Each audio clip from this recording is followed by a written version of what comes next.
This conference will now be recorded. Probably could hear that. Did you? We got a volume control over there somewhere. We need it. All right. Okay.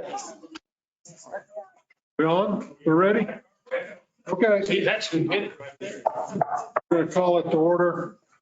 Clerk will note the members present and need a motion for approval of the agenda. Mr. Chair, I'll make a motion. We approve the agenda as presented.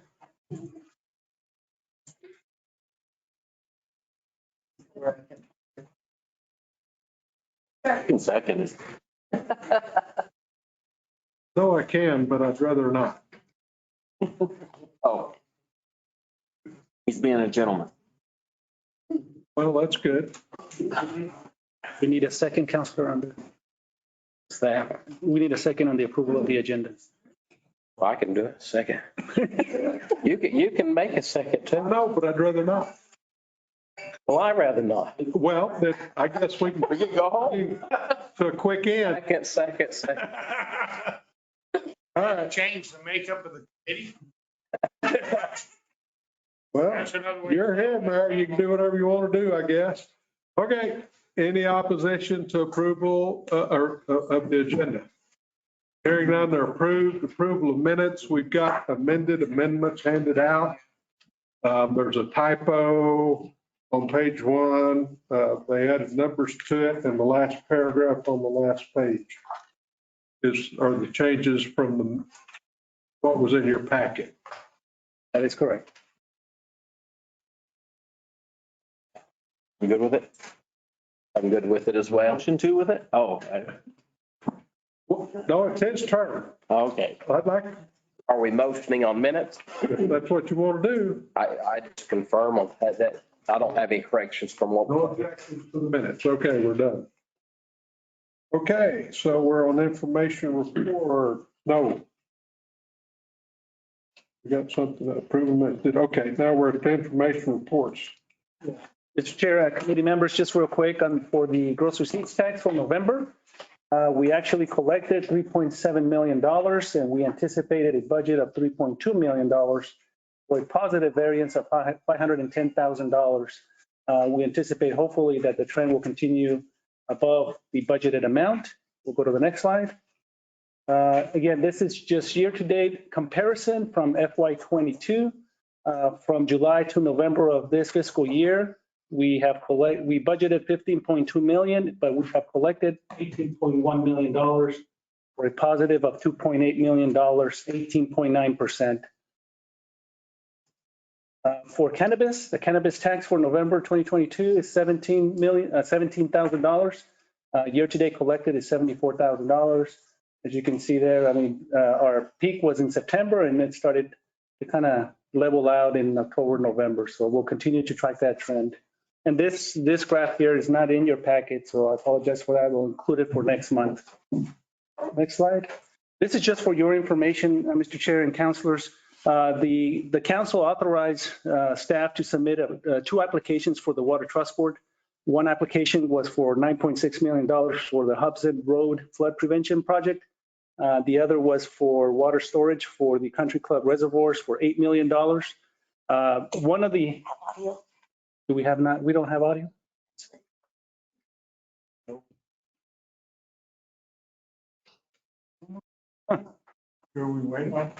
We do not have audio.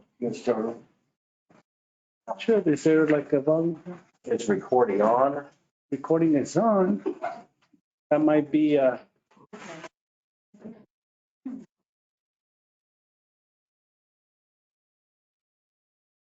Audio is fine here. Okay. Member says he's fine. okay, so it might be on their side. Okay. Okay. Okay. All right. Thank you, Bruce. So we'll continue. So these are the 2 applications that we submitted. One of the phases that we had to get over was the waiver request. We have an existing Water Trust Board application that we did not expand to the level that it was required. That got approved. So now we're going to the next phase, which is the readiness application phase. This next step is from last year's process, but this just kind of shows what we will be going through.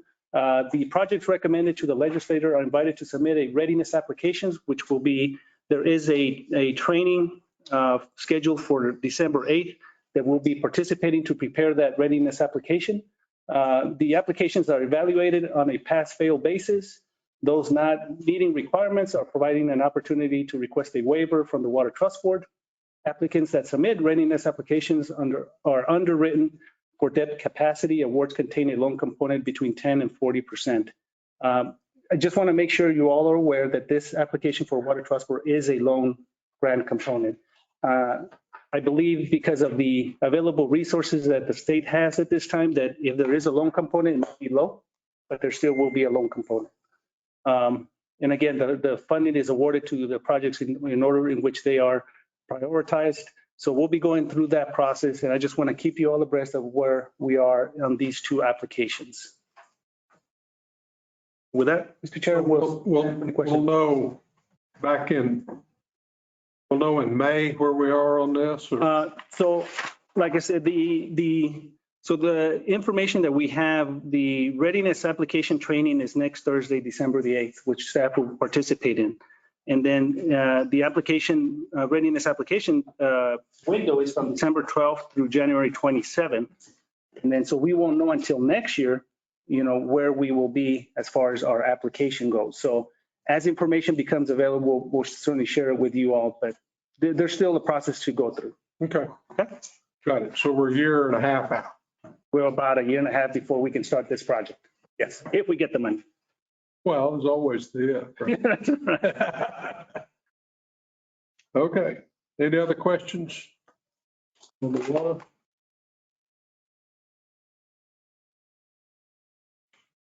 Okay. So, informational items, support of the birth. Is that right? Or do we have public affairs? Those are just our department reports, Okay. Mr. Chair. All right. We go do ahead. not have a legislature this month. Got it.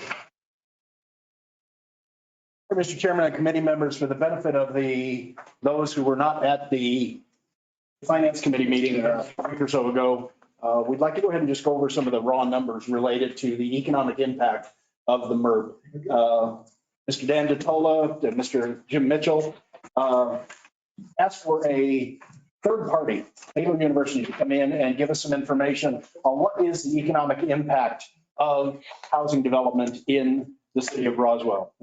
So let's go ahead and go to the next slide.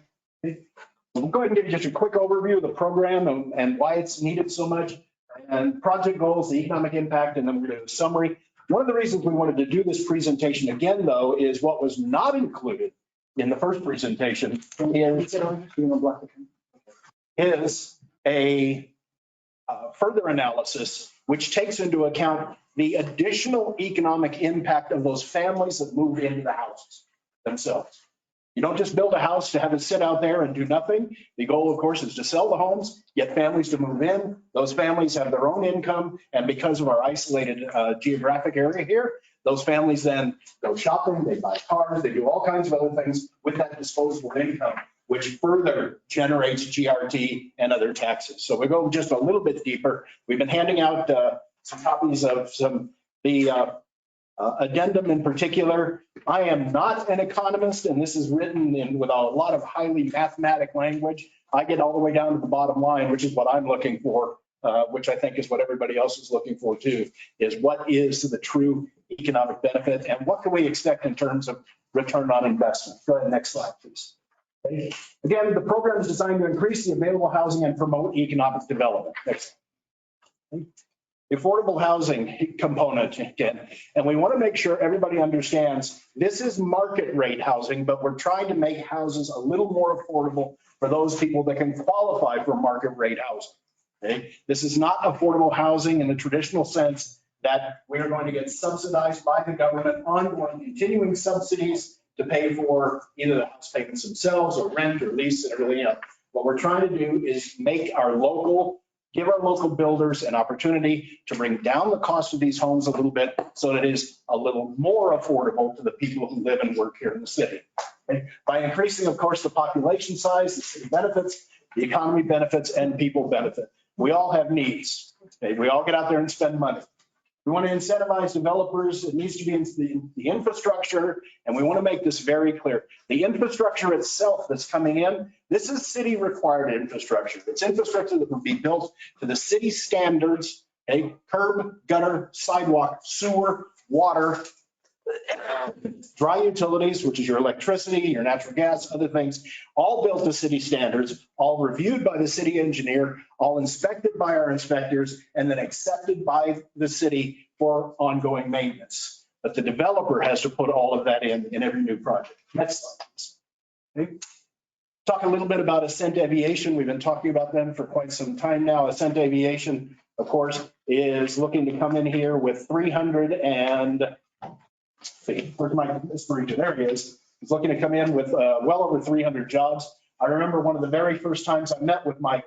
Mike was talking to me about Ascent Aviation, talking to him about all the things going on at the airport. And the first thing that he said to me was, what are we going to do about our housing situation? Where are these people going to live? Where are those families going to live? And at that point, working with Mike, working with the developers and other people, we began putting things together. Okay, next slide. Okay. Homes needed 360. At that particular time, homes available 45. Okay. We have been in a significant down market for at least the last 4 to 5 years. Next slide, please. Okay. Offset developers' risk. Again, the cost of infrastructure, the cost of the lots, we reduce the risk of ownership. Next slide. Okay. The project goals of the MERP, again, improve the population. We need to increase the city revenue. We're going to increase the taxpayer base. We're going to give economic benefits, including massive influxes of new outside capital. That's the basis of all economic development programs. It's not just having the money go round and round in a circle here in Roswell. It's massive influxes of outside capital that help grow the economy. The affordable housing, or more affordable housing, attracting new families, new employment opportunities. With every single one of those families that comes in that has that disposable income, they're needing to go grocery shopping. Again, they need to buy new cars. They need to do a lot of other things. There are all kinds of other services that follow this. Long-term impact provides the infrastructure to support future families while providing excess revenue to maintain old city infrastructure. You raise, I think John F. Kennedy, one of my favorite presidents of all time, said a rising tide floats all boats. Doesn't matter if it's a dinghy, doesn't matter if it's a yacht. Rising tide floats everybody. Next slide. Okay. This is the basic operational timeline. Again, the developer goes out and of course purchases the property, does all the design work, gets everything all done and approved by the city. And phase 1, of course, is to install the infrastructure.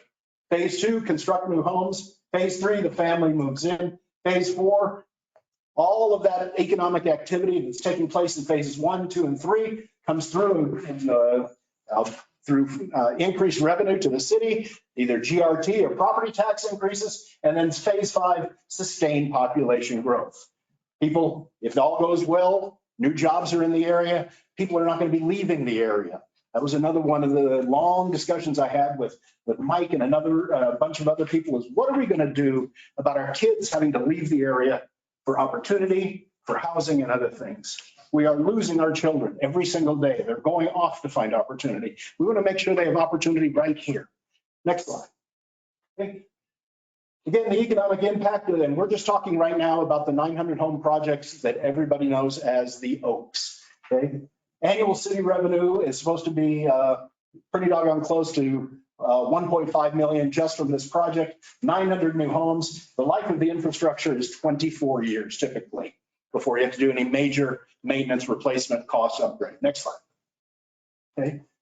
Single house cash flow analysis. And this was assumed based on a static model, not a dynamic model. We all know that over time, houses are going to go up in value and then therefore the value of the tax base is going to continue to go up. We just assumed everything remaining static. We didn't factor in inflation to all of this so that we could at least see where we would be on a base model. But again, year 1 for a $300,000 home, you find yourself without the additional information that we have here with about a $280 deficit. By year 2, we're up $1,300. And after that, it continues. By the time we need to get to year 24, the city has generated and pocketed over $36,000 for infrastructure maintenance. $36,000 to the good, and your ROI right now is just a shade over a year. That return on the initial investment. Next slide, please. Want to compare Roswell and Hobbs. I wish we had one more in here. I found out actually earlier today that in addition to Hobbs, Carlsbad has got a similar program that's been in place, I believe, since 2016. There's been a lot of discussion about whether this was applicable to other cities and other areas. So right here, just in southeast New Mexico, we're competing against not one, but at least two cities that we're aware of that have similar programs. Let's see, Hobbs has been in place since 2012, and I believe Carlsbad since 2016. But again, growth rates. This is what happens when you just turn right around and say, look, guys, we're going to give a little bit to get a little bit. Okay, Hobbs with a 13.39% population increase versus Roswell's 0.25 to the negative. Next slide, please. Okay. I'd like to continue this with one more. What is not up here on the slide, we didn't have a chance to do it because this came in late. There's an addendum that was in the little packet that was handed out. This addendum here takes into account the gross receipts tax that is generated by the people moving into those homes. Okay. And like I said, there's a lot of different things, but the bottom line is they looked at disposable income. For the average person buying this $300,000 home, what was going to be their annual household income based on very traditional measures? What was the amount of GRT that would be generated by their disposable income? It's their day-to-day thing, going out and shopping. But I don't know about how many of you have bought a new or an older house recently. Okay, most of my disposable income is going right back into my home these days. So we're not only raising property values and property rates, but we're also adding to the GRT all at the same time. But all of these things put together, if you look, and I'm not going to go through all these numbers because they make my head hurt. But if you go all the way to the very back page, okay, what you'll see is the final document, the numbers. Okay, the tax income for the first year can be calculated using the equations above. The bottom line is it's $70,334.86 higher than original MERT paper indicated. New revenue value adjusts the return on investment, and the ROI for the first year is now not less than 100%. It's now 104.2% ROI in the first year. That means that the city gets its money back in about 350 days. That's the bottom line on the economics. I would ask for questions, but I'm not sure I've got all the answers. I'm only here to present. You want to, Mr. Chairman, if it would be all right, can we just go ahead and move into the next item? Go ahead. All right, next item. All right, resolution 22XX. This is the reauthorization of the, for those of you who are unaware, or I can't imagine anyone in this room is not unaware, MERP stands for Municipal Infrastructure Reimbursement Program. This is the city's program. Okay. We would like you to consider approval and adoption of MERP to the resolution 22XX to reauthorize and provide initial funding. One of the things that was not done back when this program was originally put into place, because we, much like a lot of government programs, we knew what we wanted to do. We knew how we wanted to go about it. But city staff and our builders and developers, we had to develop all the forms. We had to develop all the diagrams. We had to develop all the policies, the procedures to implement what we wanted to do. Those have all been finished. We now have developers and builders that are standing in line waiting for us to implement. But what's finally lacking, of course, is the funding itself. So we're asking for a partial reimbursement of the program for fiscal year 23. Next slide. Okay. Again, I'm not going to go over all of this. We all know we've got a housing shortage.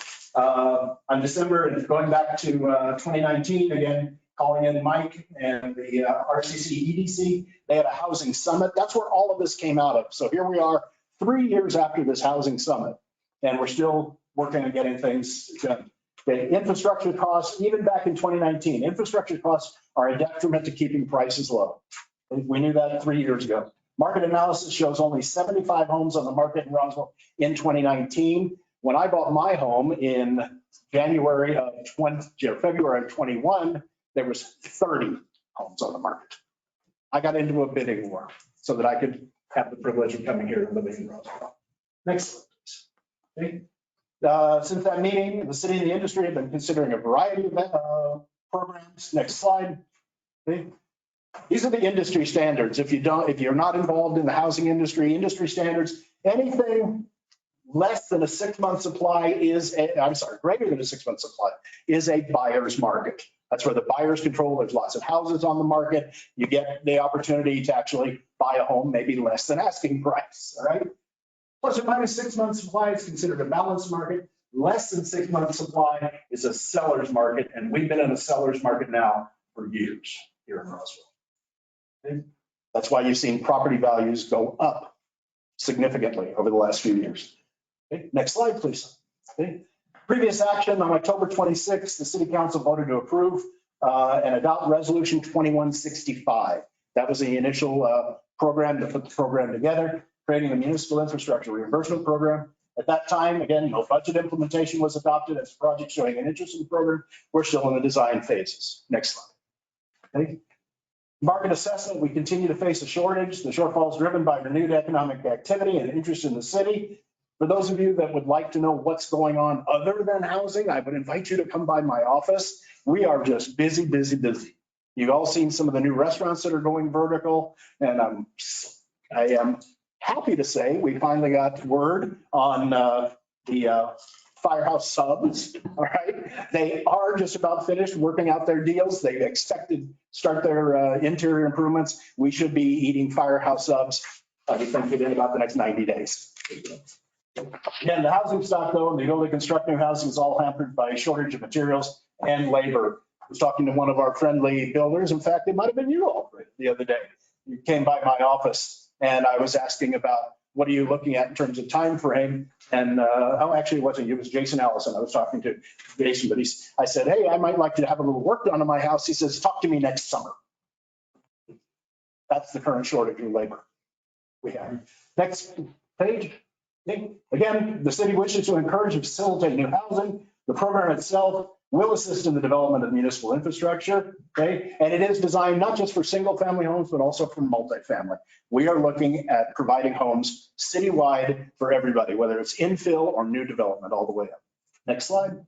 Again, the purpose of the program is to facilitate development of market rate, single family and multifamily housing projects by partially offsetting the cost of construction of necessary municipal infrastructure. Next slide. The intent, provide additional housing opportunities, facilitate infill development, increase levels of primary owner occupancy, and increase the numbers of small multifamily. And we're talking about duplexes, triplexes, quadplexes. Most people that are in the industry know that you can get HUD financing for everything up to a fourplex. You live in one, you rent out the other three. But that provides additional incentives to rentals. Next slide. Okay. On our program, again, yearly program budget. That's where we're at right now. Okay. The program itself is designed to be reauthorized on an annual basis based on need. Okay. The development agreement, each developer is required to fill out a development agreement. We have standardized that development agreement now at this point. It's almost a fill in the blank type process, but it's ready to go. Reimbursements available for, and this is important again, only for installed municipal, that is public infrastructure that has been designed, constructed, dedicated, and accepted for maintenance by the city engineer. This is not, we're not paying for anything in advance. Nothing gets paid for in advance. It's only after the fact. All the money for the construction of everything still has to come out of the pocket of our builders and developers. Next slide. The time funds are dispersed after the municipal infrastructure subject to the MERP has been constructed, approved, and dedicated to the city. And on top of everything else, we're not just buying curb, gutter, and sidewalk and everything else. What we want is the home. What we want is the home. That's what generates the GRT. That's what gives us the ROI now of 350 days. So the certificate of occupancy has been issued for each completed residential unit.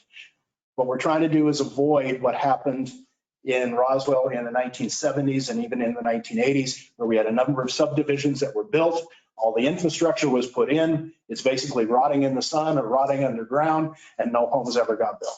City still has to maintain all that, but we have no people paying the property taxes that help sustain that infrastructure.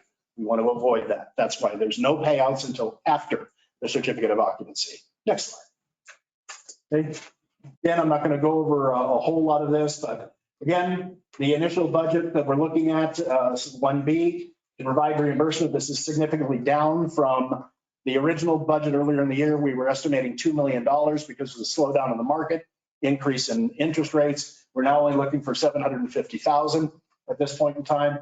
Allocations in excess of the initial budget amount of $750,000 will not be allowed without an additional adoption of an additional resolutions. All of the provisions and requirements of Resolution 2165 remain in effect. Next slide. Okay. Staff recommendation is, of course, to review the resolution 22XX and then recommend to the city council approval of that resolution to reauthorize and provide a budget for implementation for the MERT program for the balance of fiscal year 23. The legal committee at its regular meeting of November 17th voted to refer this item to the finance committee for further consideration. I stand for questions. Question. Mr. Chair. So, Mr. Mavers, where do we want to put, where is it proposed that we're going to pull the $750,000 from? What line item? Is there any recommendation? I do not have a recommendation in particular. No, I did. I am leaving that, of course, up to the financial gurus in the house. They are much smarter at that than I am. And my next question is, would the infrastructure be considered a capital improvement? Absolutely. Okay. On our recent review, I keep hearing it as an audit, and I keep saying that's no such thing as an audit. This was a review. Behind you. Okay, it's not an audit, so it's a review. It shows that we had a capital improvement fund net income of $1 million. So if we go by our other figuring, this is the first quarter, 4 quarters will be at 4 million. So 750,000 coming out of the capital improvement fund would still leave us with 3.2, 3.3 million. Bring up an interesting point. How's the improvement fund funded? How does the money get there? It's the gross receipts tax And it's an automatic spill? into that? every month, yes. Okay. So if we went by our others, Well, and it's meant to cover general fund departments.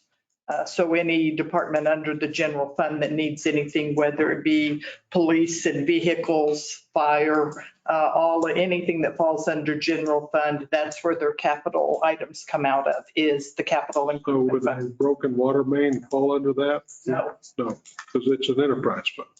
Yeah. but these are capital improvements that we are accepting. So Any other questions? No? Go ahead. So, Mr. Mayor, Sorry to interrupt. I do want to, Hess Science, I'm with City Legal here. I do want to qualify that, Counselor. We actually have to have ownership for it to be our capital improvement. And under state law, we do not own the streets until they're handed over and the council accepts them. once we've gotten a certification of occupancy, do we own the street? No, the council has to accept it actually would take a vote to accept the streets, or in the final plat, which the council would also approve, there would be a dedication for public use. All would be prior to a certification of occupancy. I don't think our city, Not necessary. Yes, because I don't think our city inspector can accept something that's not already been accepted by the city council. The final plat would move forward and the final plat would be authorized. And then I wish our city engineer was here. He could explain this process a little bit better than I can. But then an assurance agreement is filed. That assurance agreement guarantees the installation of the public improvements at the time. No homes can be built until the infrastructure is installed, signed off, and that assurance agreement is released. Then construction can begin. And at that point, I know I'm on the right track. I've got all my builders over here shaking their head. That's the process. Okay. No new homes can start construction until after the infrastructure is in place and after that assurance agreement is released on the lots that they're going to start construction on. So the reimbursement would come after we've already accepted it. So that is negligent. I think answers that question, that it would not be illegal. Because first of all, our fire department has to be able to put that house out, and there's no way we're going to give a certificate of occupancy to a house that doesn't already have all the infrastructure certified by the city. I think East Albertson. So your grocery receipts estimate is based on every house having a new person to Roswell, not somebody moving from an existing home. So this could include people that are already here, so this would be Right. unless every single home is filled with somebody coming new to Roswell. Is that correct? So have we done anything like this in the past for any constructions of homes? Mr. Neighbors? This is first time this No, it's the project. first time it's being done here in Roswell. So say I want to build a new house. Is the city going to do this for me? Could you as a single family homeowner, if you have infrastructure that needs to be installed, absolutely, come see me, we'll fill out the paperwork, we'll make it happen. So what are the limitations then? Say I want to build a home in the city limits on the middle of an empty lot. How far out are you going to build that infrastructure? If I build the infrastructure, how far out are you going to pay me for it? The entire infrastructure? The maximum is based at $10,000 per structure. Anything over and above that is your responsibility. Well, now there's a cap on those. But are you talking infill? No, I'm talking if I need to put water sewage. But if there's, okay, but I mean, because most of the time, if you're building single, there's already a street that you're building on. Well, because I know for a fact, there's a section in Briar Ridge to the west. I actually had a constituent, they bought a property lot and it's one of those homes that never got developed. They own the lot, they want to build a home, but there is no infrastructure whatsoever. So I just wonder how far out, you know what I'm talking about? How far out is the city going to put that infrastructure and reimburse them for that? Up to the amount as limited. $10,000. Yeah. Right. And the other question, you have a great, if someone buys a home that's already existing, they either then have to sell the home that they have, well, that will create GRT then. And it's another GRT that works. Otherwise, unless they turn around and start renting that home. Yeah. Do you pay GRT on a home purchase, Phil? Yep. At full rate? Okay. I haven't bought one in a while, so.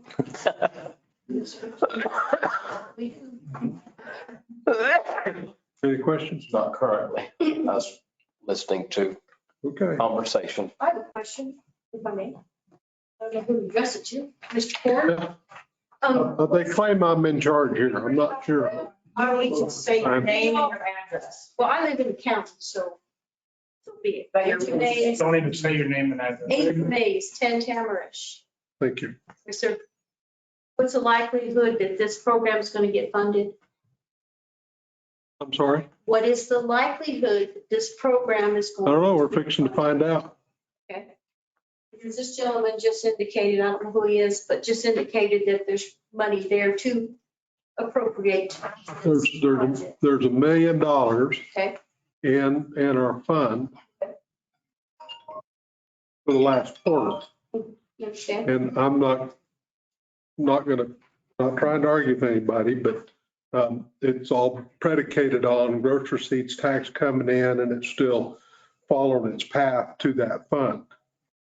And then if you spend this money out of that fund, then instead of, just to keep it simple, instead of $1 million, you'd be down to 250 if it occurred all right now.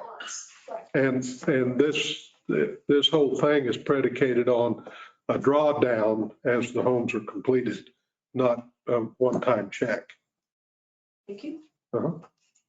Did I do good? Well, absolutely, Mr. Corr. Well, yeah, I'm in charge again. All right. So, great job. Don't have any problem with the economy. I think it's good investment for the city.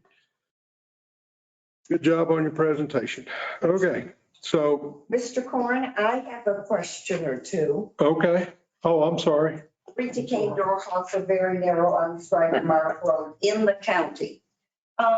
You alluded to, Kevin, that there are possibly 300 jobs coming to town. Do all those 300 jobs, can they afford a $300,000 house? That is a much better question for Mr. Espiritu than it is for me. I'm sorry, I don't know this Well, part. I think that's going to depend, right? It's kind of an individual. I don't know that any one of us can answer that. I think the wages of that company, should they get here and create those jobs, are considered high wage jobs, but I can't talk about a person's individual finances, see what they qualify for. You know, if they have too much debt, they're not going to qualify, but this addendum is based on $300,000 home based on this $74,000 to $92,000 addendum addresses that question. I have one other question. Okay. I understand, Kevin, that there are no alleyways, so all of their trash is going to be out in front of their house, a $300,000 house. I'm just asking, you know, I'm trash, so I'm just asking, no alleyways. We've been having a lot of discussions with our solid waste department about trash. We have a combination of problems with our alleyways, not the least of which is those very large barrels. They wear out very quickly. We lose the lids. We also have problems with the alleyways in that they are an attractive nuisance for crime, for illegal dumping and other things. I believe our solid waste department has already started procuring the traditional street side loaders, which would be, I believe, 96 gallon. Where's Abraham? The 96 gallon containers. Okay, so your trash can will be either on your side yard and then pulled out on trash day. So individual containers for individual homes, and you'll be responsible for it. You'll be able to take care of it. People won't be overloading it. It's all been factored into the long-term plans for municipal maintenance and solid waste disposal for the city. Any other questions? We're still on information, so pretty free for all right now. Mayor. No, I guess this would be for, what are our status of our enterprise funds and the amount of required to keep 130% of those funds of the taxed liability in those funds, as I understand? What are our status for those funds? I don't know that I can answer that.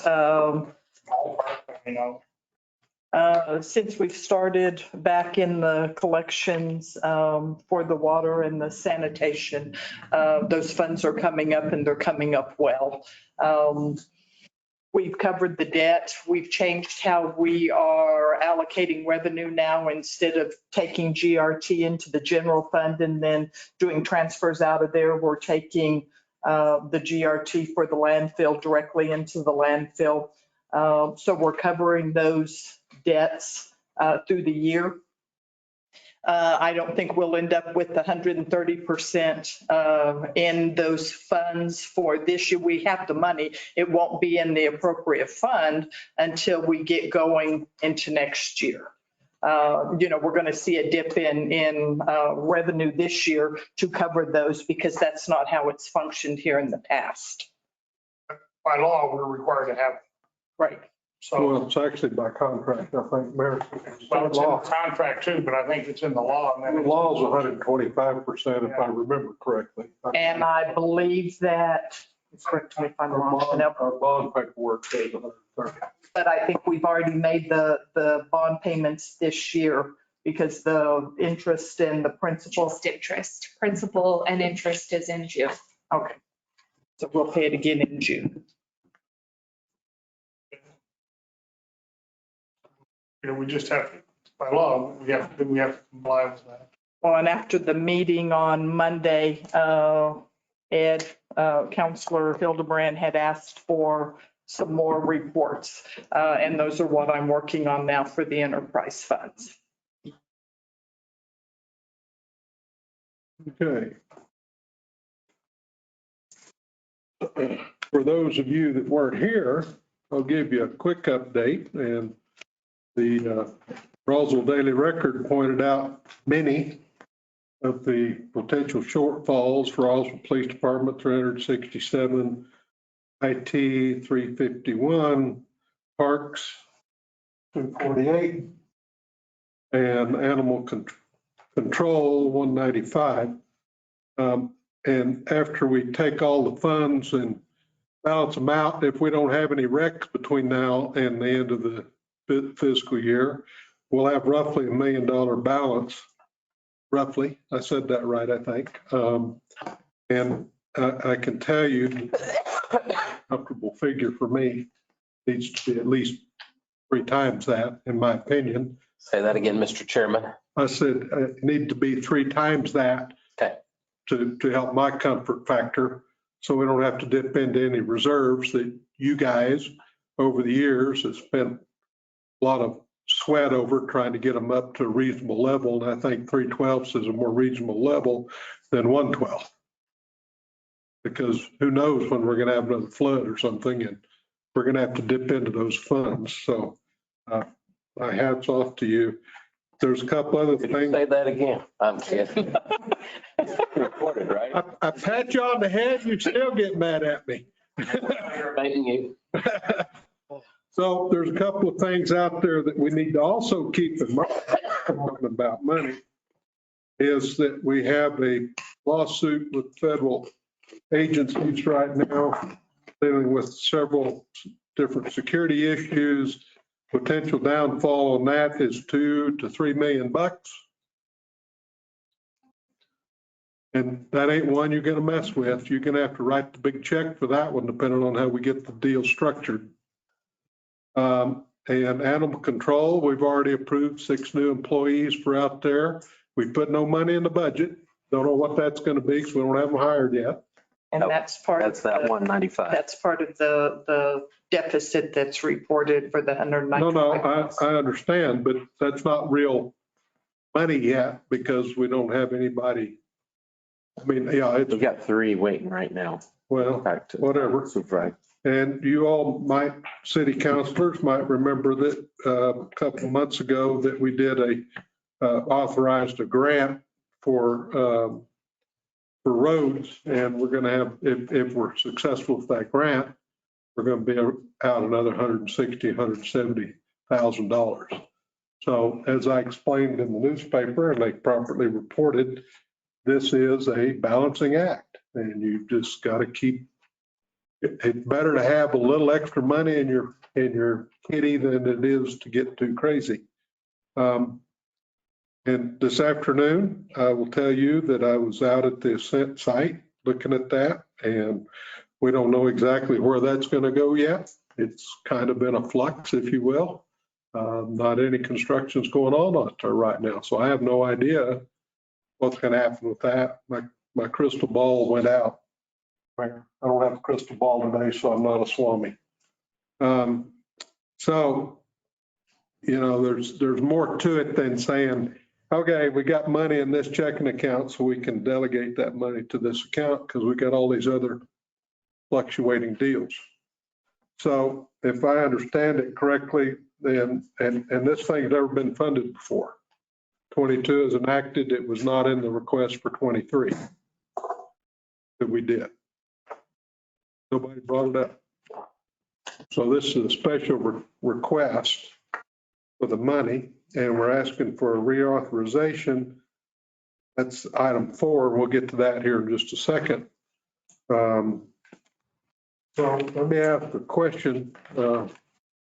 On your Ms. Davis, we have to, and later on, we've got some DFA business that we got to do. So isn't this one of those deals we have to get permission from DFA for a budget?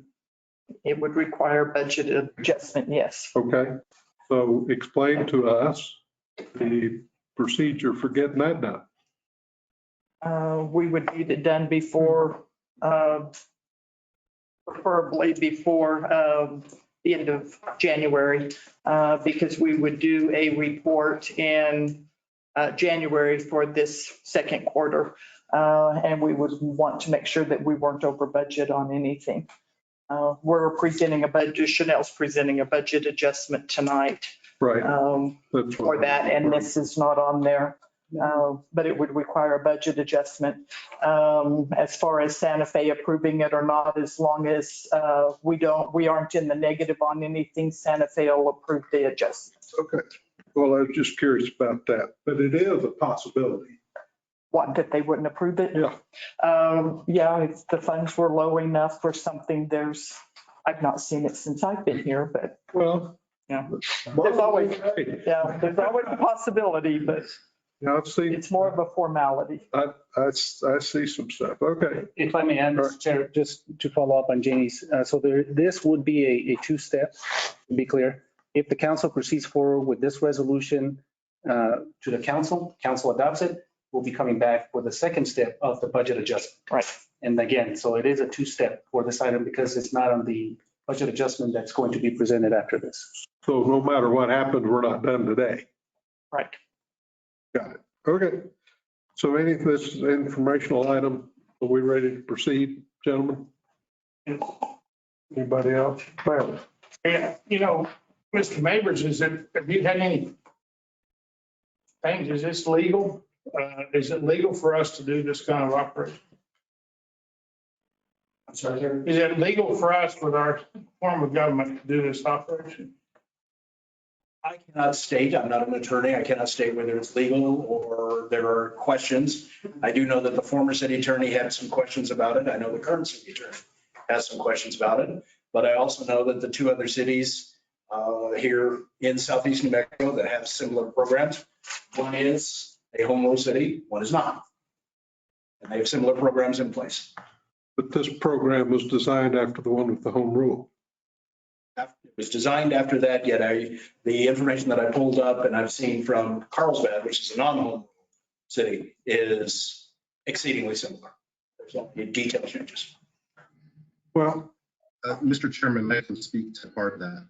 I pulled up, that program is based on their affordable housing ordinance, which we do not have.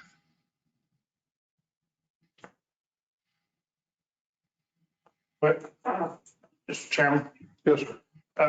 if, Mr. Attorney, if that's based on an affordable housing, how do you define affordable housing?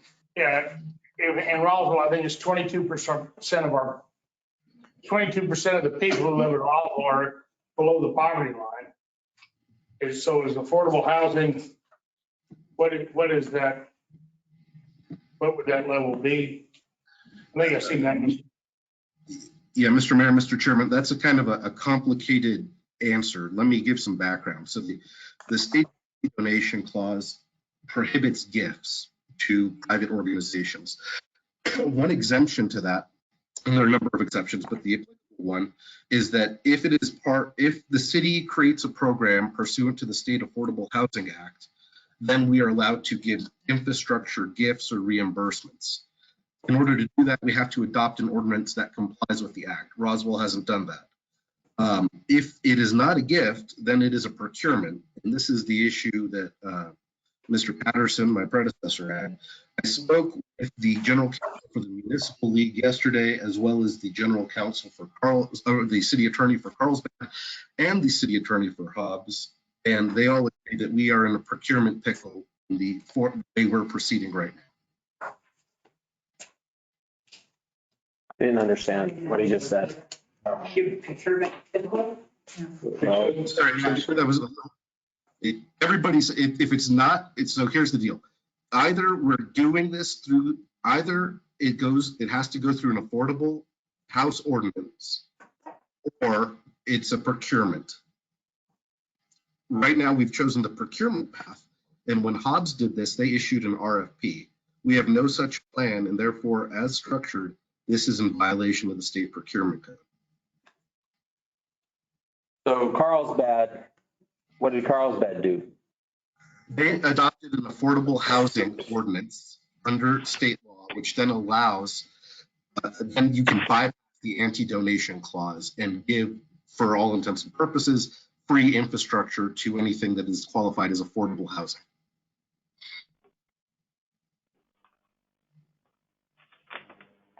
we've not adopted the affordable housing ordinance.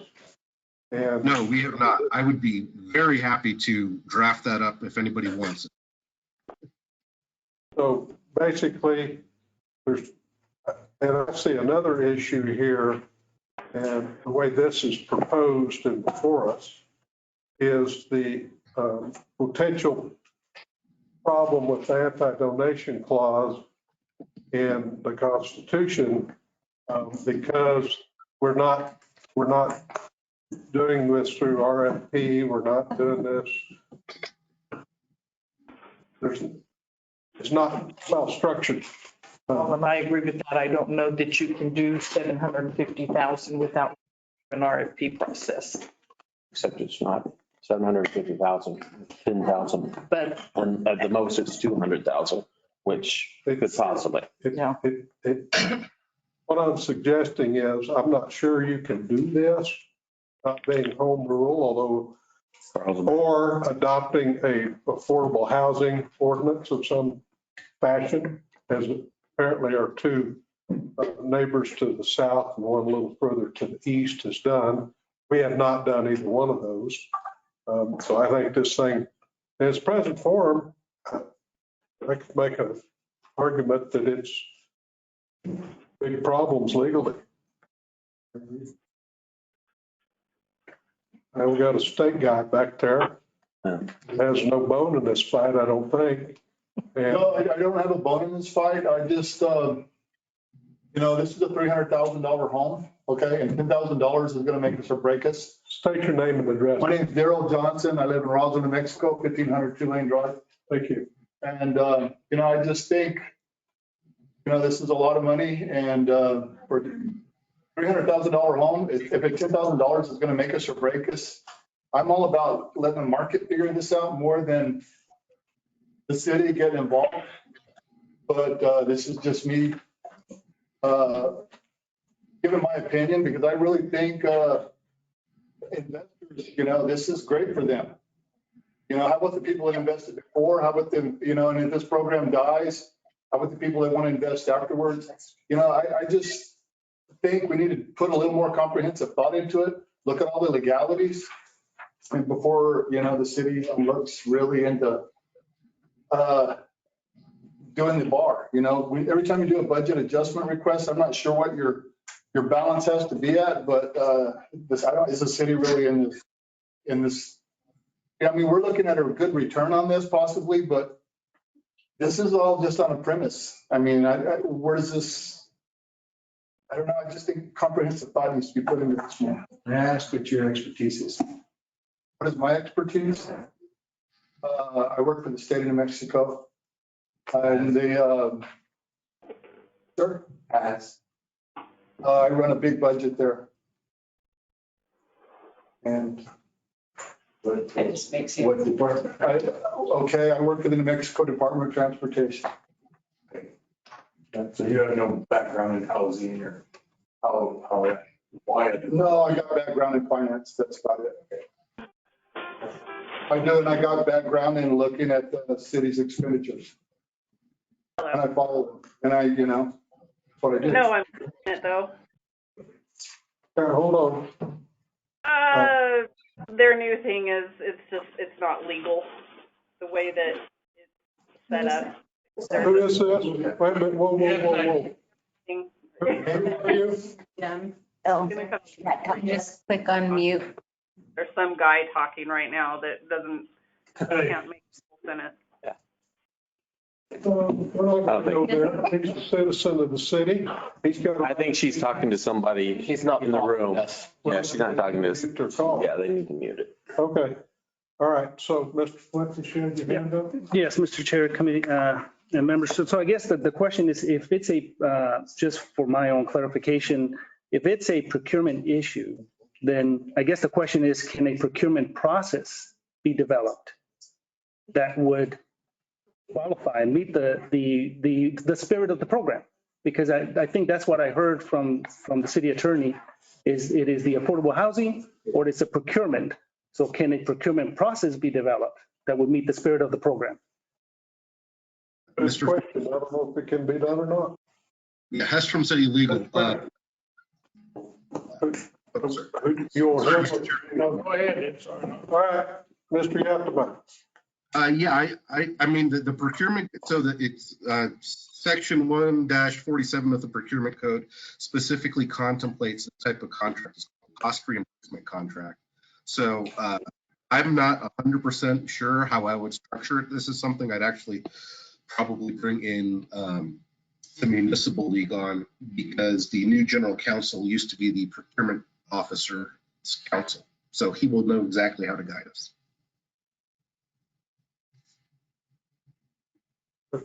Yeah, well, I mean, so in any event, we'd have to have an affordable housing resolution before we could do this. To me, I can't see, because we have to, somebody's going to have to define somewhere what affordable housing is.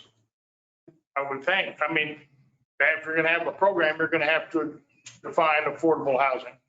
And so that needs to be defined somewhere if this program, and then we probably need to have something from the Attorney General or somebody, ask them for an opinion whether or not this is legal for a non-home rule city to do. Because I think that's what we need to have. Carlsbad's a non-home rural city, so Yeah, obviously it's like. I'm not asking. They've got the ordinance for Affordable housing, whatever that is. Right. And we don't have that. So Yeah, so, sorry, let me clarify. So any municipality can use the affordable housing provisions. Whether a $300,000 home fits that is something I'd have to research further. I think it depends on your present market conditions. If we want to engage in development agreements with a cost reimbursement program, that will either be a procurement or we'd have to be home rule and exclude it from the procurement process, which is what Hobbs did.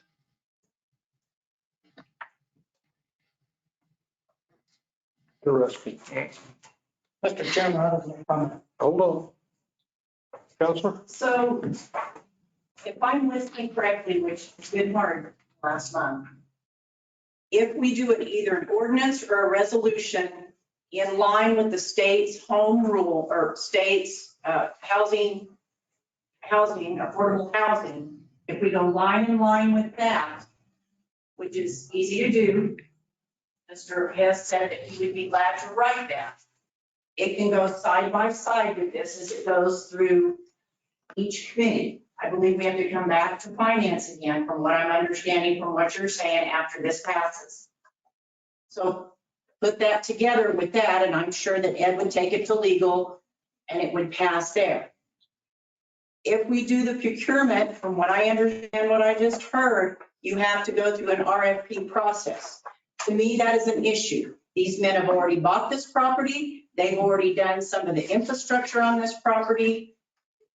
Who is going to tell them, or the RFP will come up, and if they don't make it, what are they going to do? Sell that property to someone else after they've already invested thousands and millions of dollars in this property? So it's easier just to make it, to work with these gentlemen since they're here. And in my mind, of course, I'm bankrupt from what I hear from some of the people on Facebook. In my mind, if this is going out as a check at a time, 10,000 here, 10,000 there, you don't need to make sure you have the 725,000, because Ms. Davies has already said our GRT is growing. You can put it aside throughout the years as we go, as it comes back in. This is a win-win situation for Roswell, and I don't know for the life of me why you guys are dragging your feet in the dirt. I don't understand. So it hasn't been done in Roswell. Okay, let's try something new. You keep saying we're stagnant. You keep saying we need jobs, but you need to house these people somewhere unless you're going to put in a tent city or a small house city for these folks. Because they want someplace to live that's nice if they're going to come to a job in this city. And we already have proof of city staff that have moved here because they want Roswell.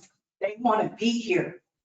Some of us are just born here. It is just the way it is. Great granddad was busy with 21 of us. So we're just born here and we're stuck here. But some of these folks came here. They came here to be with us, and we need to stand behind them and show them that we are welcoming them to our city and stop messing around and dragging our feet.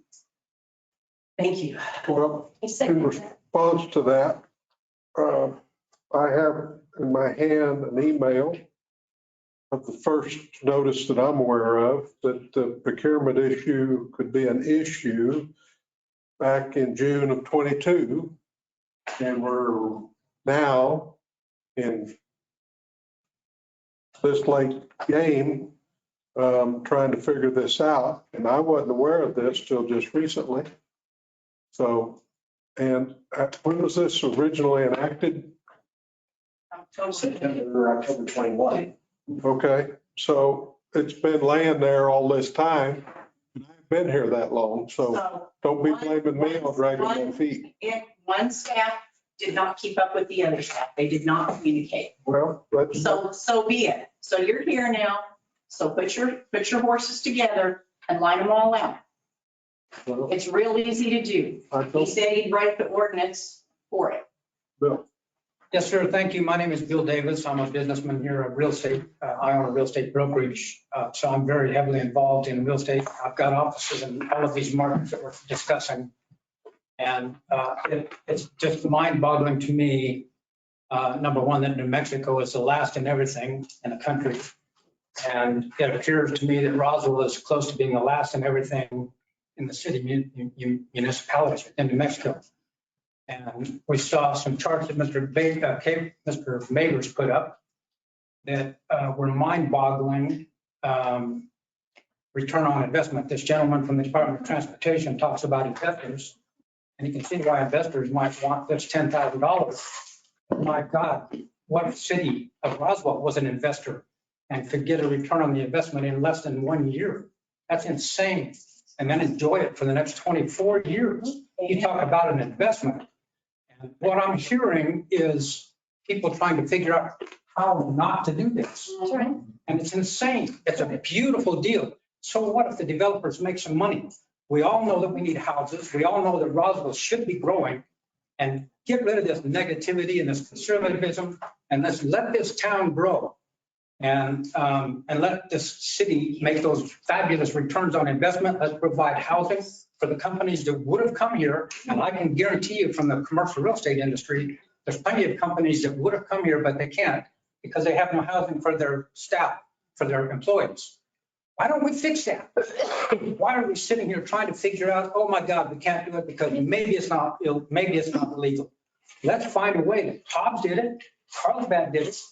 I'm telling you, Roswell is behind the times and stuck in the mud. And we need to figure out how to do these things, not how not to do them. That's all I have to say. Thank you. Mr. Corn, Jim Mitchell, 5006 West Thunderbird. One part of the finance component, I think, is missed. At the time that the home sales are based on $300,000 home, there's $8,125 of GRT that gets paid that day that the city gets. And they recover that from the state roughly 60 days, my understanding. So this investment that we put this $750,000 in there and it's just gone forever. By the time he gets another house built, that money's back, 81.25% of it's back in the bank. And I agree with Bill that I own multiple businesses. If I could get a return on investment like this, I would do nothing else. So that's it for me. So it appears that we can't do it through procurement, so we want to try to do it through affordable housing. So does anyone know what the houses in Carlsbad went for? So what do they sell for? All the housing. Go ahead. Well, actually, Bill, what's housing per square foot? Well, I'm talking about the one we built with. Well, all the housing down there is around about $157 square foot. And Carlsbad, it's your. Huh? It's more expensive per square. Yeah, 157 a square foot. Over 300,000. So the Carlsbad ordinance says affordable shall be consistent with minimum rent and or income limitations set forth in the MFA statute. Any guidelines established by the MFA. Do we know what that is? I don't. Well, To me, a $300,000 home, I don't think it would fall under affordable housing. That's. Can I make a comment though? Yeah. Unless the attorney corrects me, my understanding of what I'm hearing for the first time today, and I want to address that in a moment, but that we can do it either if we're home rule, by the way that Hobbs is doing it, or we can do it the way Carlsbad has done it through affordable housing, or we can choose to find a way to do it through procurement. There's your three options. So we got to be, we're not tying the affordable care and the procurement together. No, I know, that's what I'm saying. So that's what I'm One saying. or the other. Right. So I think that if procurement is the ability, is a possibility, I think we find the way to make that work. But I don't think the affordable housing. It's not my favorite way. But if in the state of New Mexico, that's what they've handed us, then maybe. That's just a way for clarification. or you've identified them. Yeah, we're trying to do this and we haven't sufficiently done our homework to bring it in and make sure we're in compliance with the state law. I told you that if I had the money, I'd write you a check today. Did I not?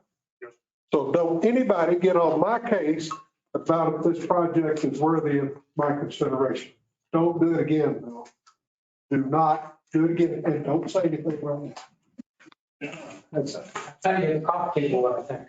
okay. That's fine. I know where you hang out sometimes. But we've got two issues. Legal side of this thing, and can we really afford to fund it now? I get it. I understand how the money turns over.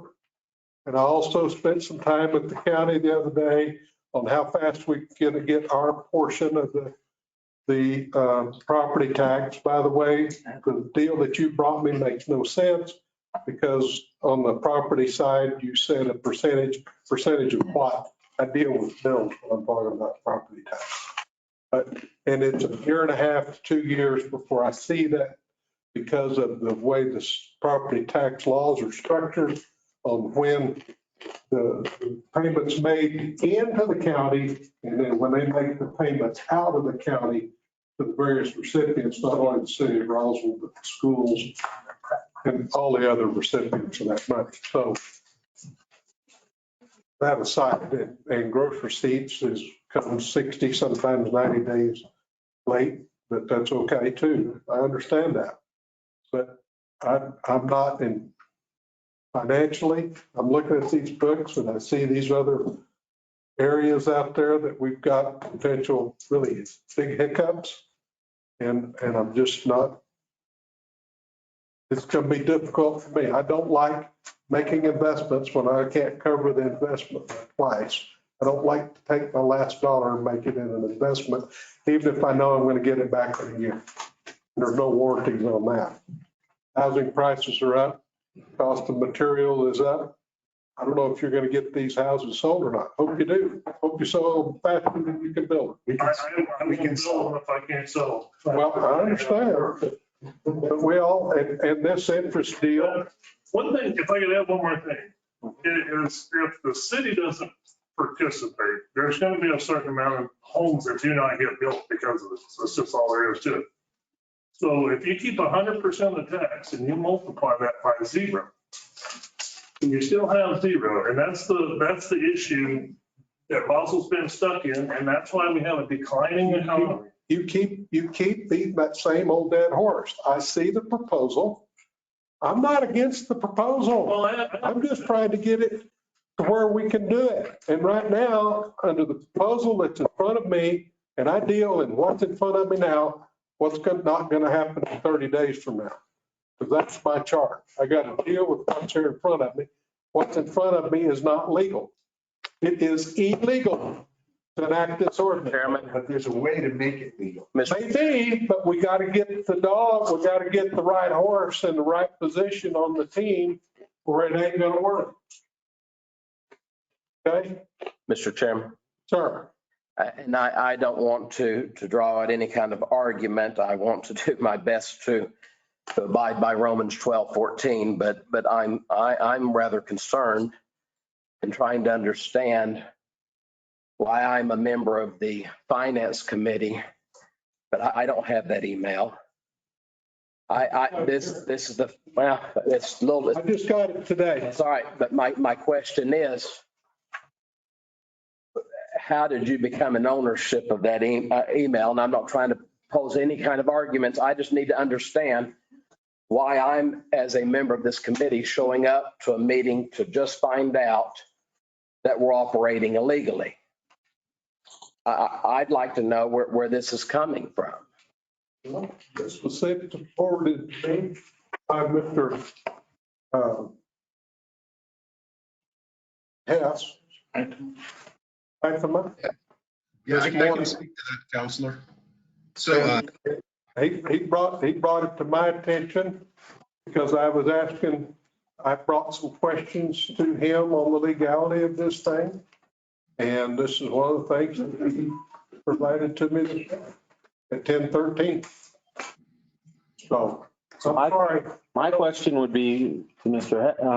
Atema, when did he become aware of this? So not look into my predecessor's emails regarding this until I guess it would have been, what's today? So I looked at it Friday of last week, and over the weekend, I started looking into it. So this was over the Thanksgiving holiday. And I brought this email to the attention of Mr. Matthews, and we had a meeting with Mr. Meebers about it on Tuesday. So this is fairly new. The reason I started looking at it was because the abstract for this meeting said legal had approved it. I had not read over this particular thing, so I assumed it was Parker's, and I wanted to double check to see what he had written. I mean, to give you some follow up on that, I'm going through these emails now. I mean, there's an email from Parker to Joe Nebb in March 31st to 21 that says, having spoken with the Hobbs City attorney, he advised me to proceed with care. It can be a legal minefield in terms of procurement and anti-donation issue. So these were flagged to the city administration. It's not clear to me based on the email records I have why this was not brought to you.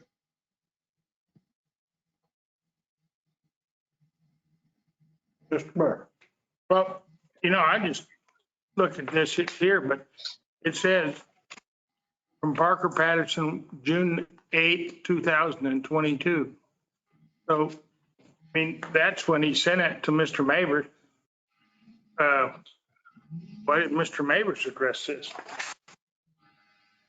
Yeah. And I'm not legal counsel, sir.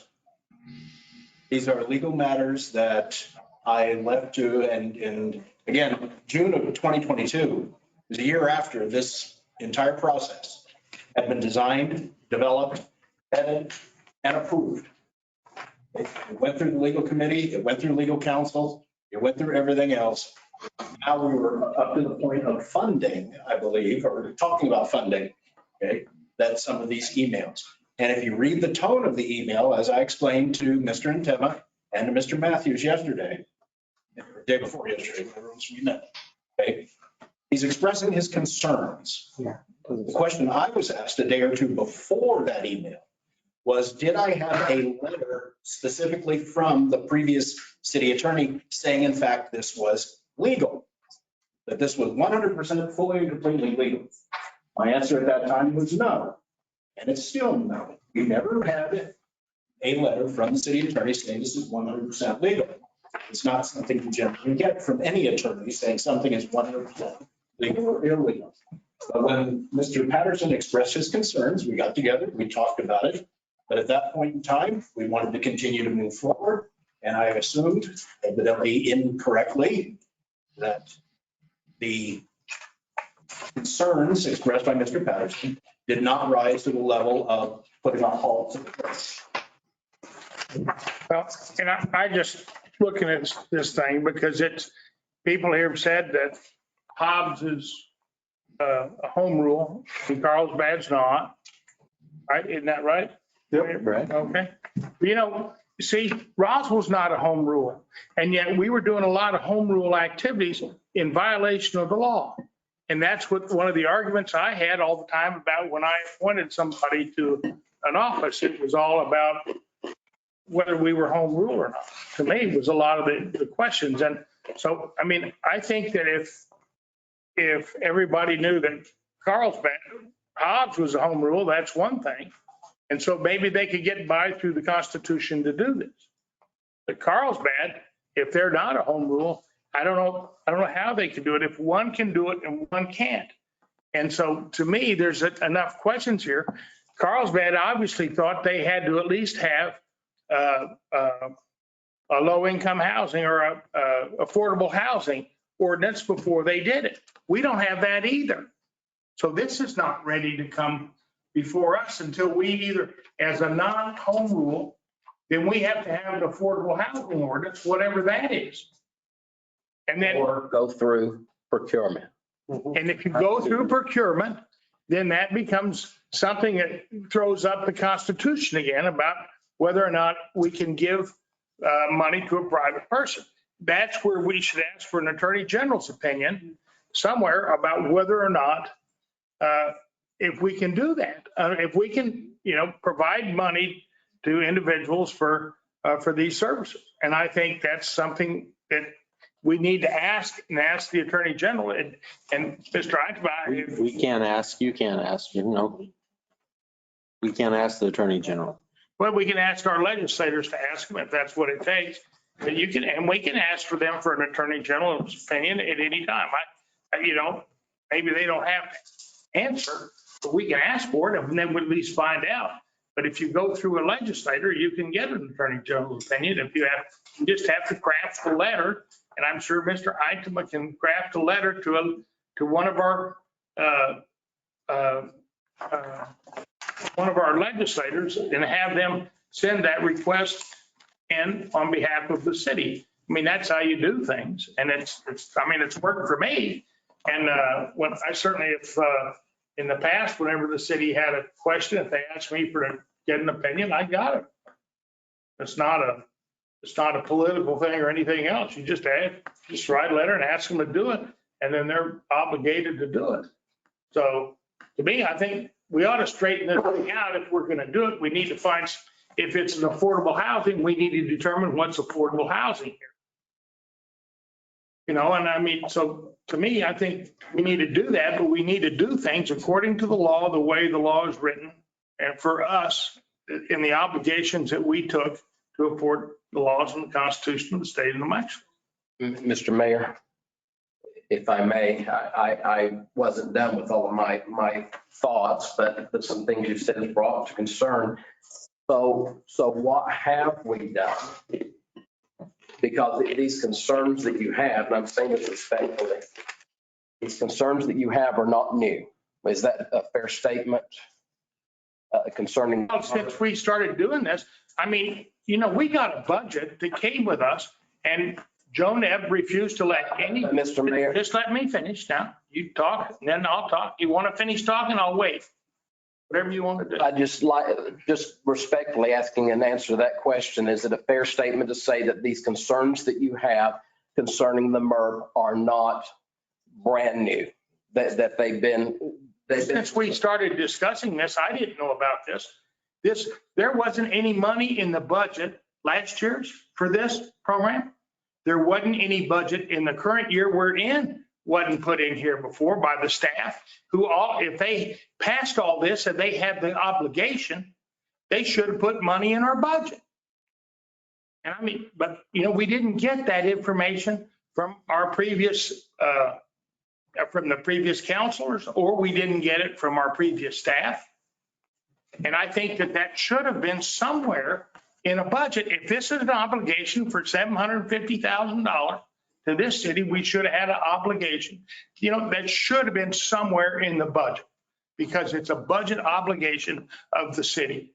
And if there's a contract, if the city had a contract to do that, which has been stated before in some of the other things, if the city had a contract to do it, it should have been brought to us because it's an obligation. I mean, that just seems simple to me. I've been worried about it about 2 months. Okay. Counselor Corn's been worried for about 2 months. And I ask you again, Mr. Mayor, the same question. Is it a fair assumption to say that this is not a new concern for you, that you've been concerned about the MERP process for quite a while? Is that a fair? I mean, yeah, since we started discussing it, it's been about 2 months ago and all this started coming up. Well, we've been discussing the MERP. I remember the MERP even coming up and discussing just shortly after elections were finalized. But I will give for the benefit of argument that if even 2 months. Call it 90 days. I don't find it where we are. State your point.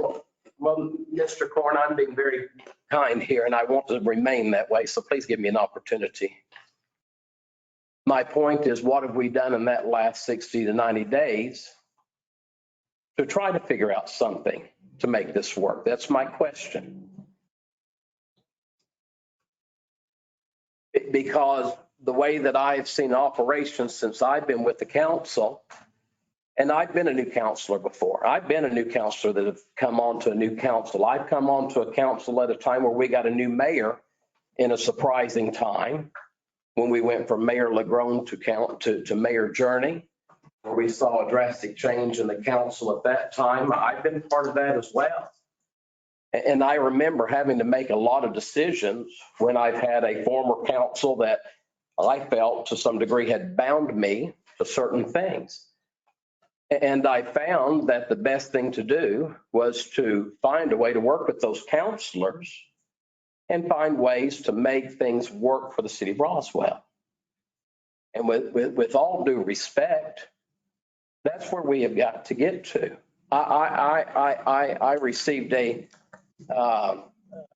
message earlier this week from a counselor that was frustrated over things that they were reading on some Facebook about things that are being said. And I said, yeah, I understand that. Then I hear from other counselors that said, we've got all this back and forth stuff going, but we have no communication going right here saying, what are we going to do to fix this? And it's very hard for me to feel like we're ever going to get to a place of resolve and fixing things when I come to a meeting to find out that you have information and you have information, or that our attorney has information that has not been shared, whether that's a 12-hour or a 3-day or whatever that is. It's just very difficult because I don't know, and I'm not going to put any staff, and I don't want any staff to answer this question.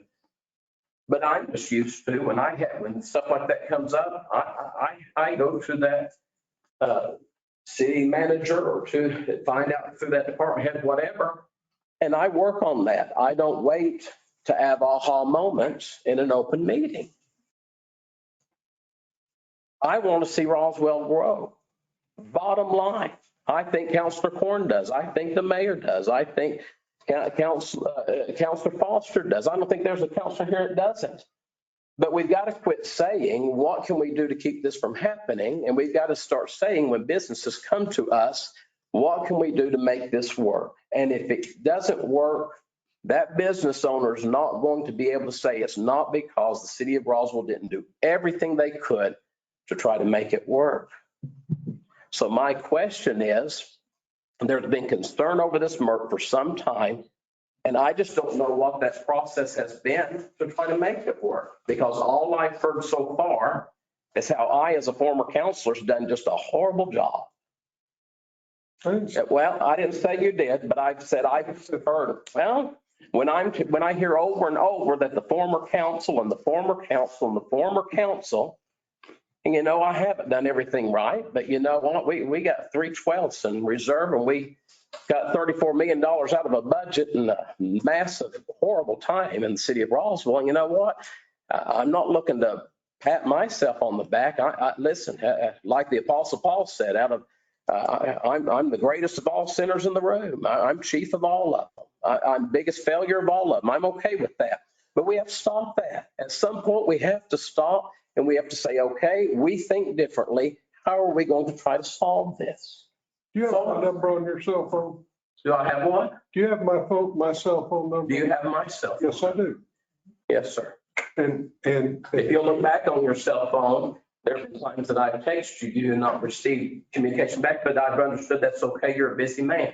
But that's all right. I'm not here to argue with you as. I'm just going to make this comment. First off, I don't Facebook, I don't Twitter, I don't do any of that crap. You'll live longer because. Well, I hope so, because I'm 70 now. I hope to live at least to the end of my term.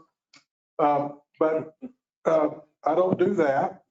And I've given, the only person that I've talked to about this thing and the problems that were brought forth tonight for the last 2 to 3 days, and I don't have a solution. I haven't got that far yet. What's your solution to this problem?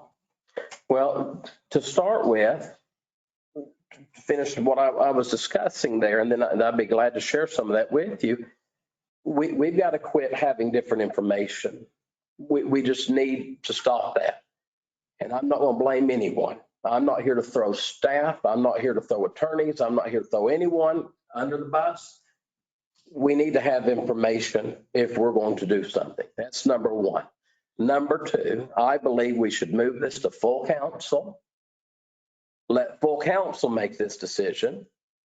And number three, I believe that we need to have, if our current attorney believes this is, and I'm not going to put words in his mouth. This is Counselor Perry looking at things. If our current attorney says that this is an illegal process, I'd like a written legal opinion from him on that, a written legal opinion on that we can then take to a third party. And I think that would be a third party that the council chooses. So look at that. If you can give me just a moment, I'd be glad to give up speaking. But I would say that if our current attorney has those feelings, I'm not here to argue with him. I'm not an attorney. I'm not here to argue with him or Parker or any of them. But let's look at what that is. Let's get another opinion on it, and let's find out where that goes. But that's a step moving forward instead of us just saying, well, we don't know what to do. We can't do this right here. We can't make that. Well, we don't know if that's legal or not. So we'll just kick the can on further down the road. We'll have to go somewhere. So that's what I believe we ought to do. And I think that Mr. Eintema was going to speak, so I apologize. I did not mean to cut you off. I was just trying to finish what I was saying. No, I was thanking you for your confidence in my opinion. Would you like me to get it in writing from which city attorneys are you thinking about? Would you like the municipal league? The attorney general would be a good place to ask. No, sir, I'm asking for yours. Well, you wanted to get double checked, so I'd like to know who you'd like my fact checker to be. I would like a little bit of time of thinking on that because I want it to be an unbiased opinion, not one that's been, and there again, because I feel like if we have a written opinion from you, then we have a basis of where to go. I think that I can get any answer that I want based on how I ask the question from anyone. So I'd like to have the opinion as to where this is. And there again, if you feel like it can go through a procurement process, let's outline that. Let's get an opinion. I'm not claiming to be the expert in the room, but I'm claiming to be one of 10 counselors that has as strong of a voice, or should be able to, as the other 9. And I think that collectively, we should look at that and move this thing forward. In that case, so Counselor, traditionally, would you please write me an email asking the specific question you would like me to address? As you mentioned, you can get any answer depending on how you ask the question. So I want to make sure that I address your question very specifically.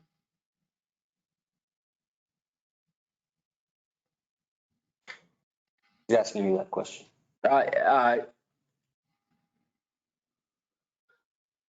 Sorry, so I'll repeat that. Counselor made the point that you can get anything out of a lawyer, which is fair enough. We are mercenaries after all.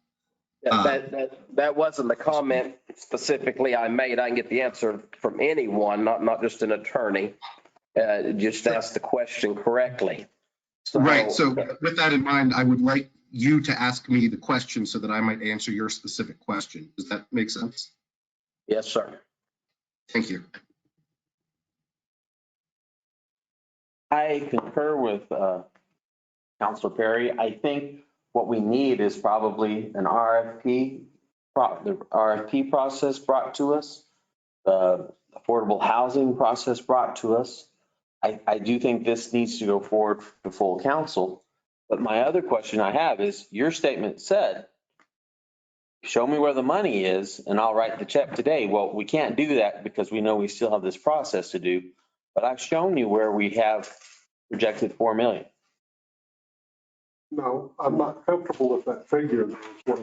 You're not comfortable with this figure. You're comfortable with all the negative ones, but not the positive ones? No. Well, that's what I hear. You're comfortable saying that Don't play your ears out because the police department is going to be, what, 367,000 short? well, That what you said? but that, I did say that. Okay. Okay. But I'm just telling you that, and this is just a list. You've got the whole list. I've got it right here. If you want to dig through it. I have it. Right here, it's the same stack of stuff we got the other day. There's positives and negatives throughout this document. There's some that are on a more reckless path than others. I think that's a fair statement. And you spend all your money hoping for the best. You have to have a little cushion there. And my cushion, it needs to be a little more than what's going to be left over from the fund that you mentioned. Well, but then we also have the 7 million of the federal CARES Act money that's just sitting there, correct? Yeah, but we're gonna have some stuff. Well, I'll get to you in a minute. We've got some. But you never mentioned that. No. You said you didn't want to touch our 7 million reserve. Well, I understand that. I don't want to, I'm not to a comfortable position till we get this balance instead of an estimated 1 million at the first quarter, by the way. We're not even halfway through the year. Well, I don't know what's going to happen. You know what's going to happen. Nobody knows what's going to happen. To at least a $3 million figure, which if I take it out of that federal money, that just leaves you 5 left. Okay, so what's the next issue come down the road? We've got a $14 million possible expenditure percent that we don't know how that's going to be really done. It has been a resolution that was passed and quite frankly, some of that money has been moved around. And I don't know where it all is now, and I haven't had a chance to get back to it. So what do you want to do? Do you want to spend 750,000 here, or do you want to bring the $300 jobs in? It may get down to that. I don't know. Counselor Foster, can I interrupt for a moment, ask a question? I had to, because I was,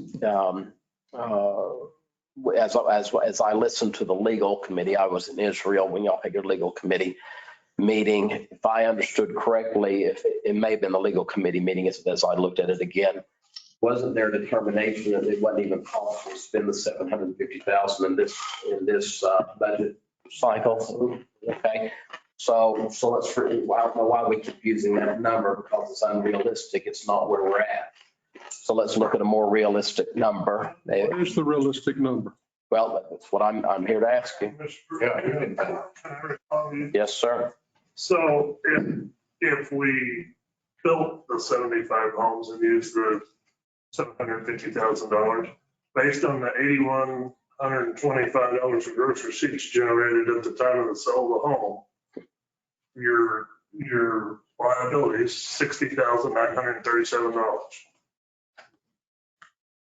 The other, one other thing. Long-term liability over a year. One other thing I'd like to add to that is we're 2 months, at least 2 months, maybe a little more away from unit 1 being completed with the infrastructure. Okay. If they start building the day we complete, they need at least 3 months, maybe 3.5 months to complete a house. Okay, not 75 houses, a house. Okay, so you're looking a minimum of having to write a check for $10,000, 5 to 6 months. That's a realistic number. That's not pie in the sky, that's not a guess. That's it. We know how long, Jim knows, put miles and miles of that stuff in. He knows how long it takes to finish. And I know how long it takes those guys to build a house. Mr. Dennis mentioned at the last meeting that he didn't think he'd have any in this cycle, correct? Not in this budget cycle, no. No, I'm 2 months out from probably starting the first deal. Yeah, and then you got time to finish it. Already staggered. No, I think it's still mine because he pulled for me. Councilor Bass got on me the other day because I wasn't recognized. She had her hand up. I said, hold off a minute. Now I'm recognizing her. Well, I haven't yielded. I don't care. Councilor Well, Bass- you don't care? Well, you should care because the decorum should say, I still have the floor until I yield it. The last person. No, no, you gave it to me. He asked the question and I yielded to him. He comes back to me. Please let Barry go and Jason if he wants to continue, and I'll take up the tail end. Okay, go ahead. Because I'm just That's like, what we're at. just say, because my whole thing about it is this, is when this first started, in principle, I still am against it. But in principle, but I can overcome that because the whole thing to me is if we keep doing the same thing, we're going to get the same results. And that's the insanity of it. My whole thought of this is a 1 year, once we fund it, 1 year, if this works, then I'm all in. If it doesn't work, the next year we don't do it. Because the whole thing about it is Roswell hasn't grown. And here's a chance for it to grow. And we've got to try something different. That's all I wanted to get in there when we get through with this. Now I'll yield. Thanks. Jason, you got anything? So just off the top, you've got to stop saying it's your money. This is the citizens' money. We pay taxes for this money. We were put in this position and voted in by our constituents to look at it and see how it's done. There's 10 counselors. We all get a say. Sometimes it's hard. Sometimes we ask for meetings, we don't get them, so forth, just like I think instead of procurement, I think at the next city council meeting, when this goes to full council as of today, I think we need an ordinance written saying that it moves forward. This ordinance moves forward with this. That way, if we can't do the procurement and the question that Jason asked isn't answered correctly, or the Attorney General has their way of answering, because again, politics and all that crap in that, and you've got little elves talking to other little elves. This is the city of Roswell. I agree with Barry. We've been doing the same damn thing for over 50 years. I've been in that house 60 years. And I haven't seen very many new houses other than North. I haven't seen much backfill. This gives the opportunity of backfill to these houses. If the sewage and water is not acceptable to go to the house, they get $10,000 to do backfill. So again, I don't see what the issue is, why you're dragging your feet. And keep in mind, this money belongs to the citizens. It's not yours. Thank you. Anything else? Yes, sir. You said you were through. Yes, sir. Okay. And we're moving on. Back to the committee. Anything else? Well, we've been long-winded on an item that covered, I guess, item 4.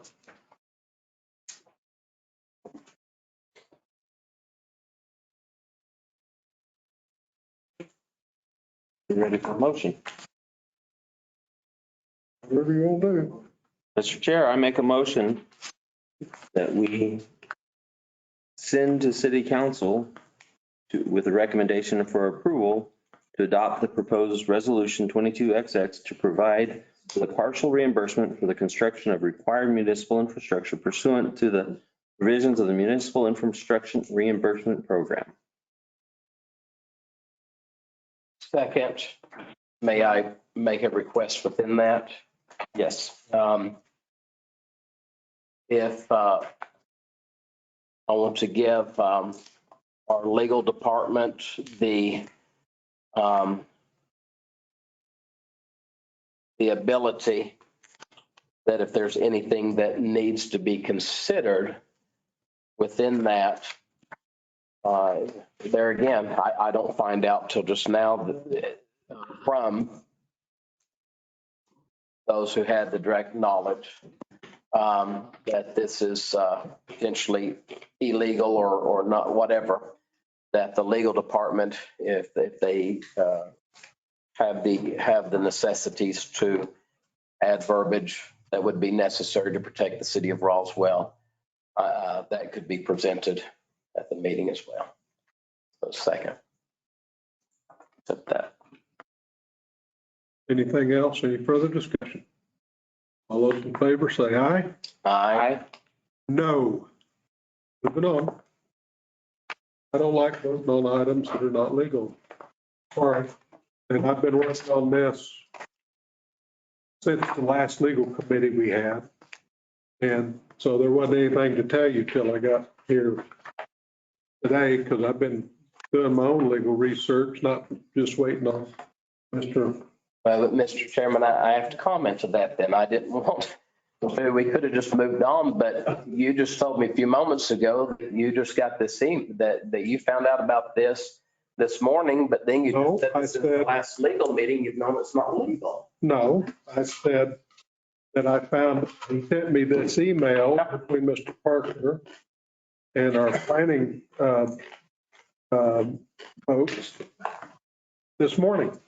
It was 10:13. But I questioned the legality of this thing and started doing my own legal research. And so that and the. Well, Mr. Chairman, then under its present, under this present deal. I'm not saying it can't be fixed. I'm saying what we got in front of us is not legal. It is illegal, this item that we just passed. Mr. Chairman, I just have to say, no one has brought information that has shown that it's illegal. All that we've heard is that it's potentially illegal.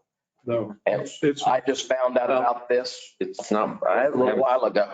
And we passed it to the full council. We didn't pass it to do it. Yeah.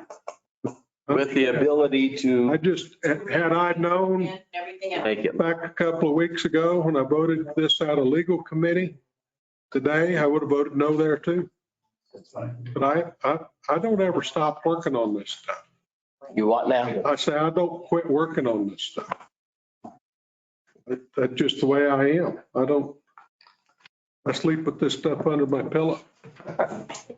You know, and I'm sorry if I didn't wake up this morning or call you at 10:13 saying, hey, Counselor, I just got this stuff. No, because I had other things to do. Went out to the job. Fine, but Mr. Chairman, you can't be upset with me. I can be upset at anybody if I got upset with my buddy Bill right there. Having information and making a choice to move something to full council is all I'm saying. I'm ready to move on. Okay. Thank you. So the next item is fiscal year June 30th, 23. We've got budget adjustments. General fund. No, it's whiskey. Go right ahead. Good evening, Mr. Chair and committee.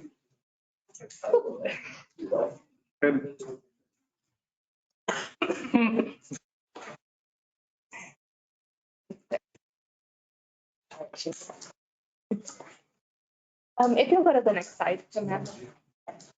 Tonight you're asking for a budget adjustment in revenues and expenses. we're going to keep going. Be quiet. Mike? Go out in the hall and shake hands. Okay. The revenues for general fund are $24,109. This is for the Keep Roswell Beautiful grant that was approved through the last council meeting. In the road fund, there are 3 different grants. The South Atkinson pavement maintenance is a 95% match. There is a $360,000 tree improvement grant. It's 100% match, and there is the 1.7 million for the Mescalero Bridge, which is also 100% match. And in the Air Center, there is the $5 million grant that we have all signed grants for these. And this is for a hangar and infrastructure improvement grant. Next slide. In expenditures, in the general fund, I do want to point out that I received a new amount for the Keep Roswell Beautiful. It should be the same as the revenue, so it should be 24,109. So I will ask you all to amend that. And so the total on the expenses will be 10,018,247. In the convention center, I'd also like to point out in the Exhibit A that you all have in your packet, the description is incorrect. That was an oversight on my part. This is for budget authority for the fencing at the convention center that has been approved through council out of the bed fee. So I will get that updated for you all. In the road funds, these are 3 grants. Again, the South Atkinson project is budgeted at 100% match. And in the Air Center, the $5 million for the infrastructure improvement grant. And I will stand for any questions.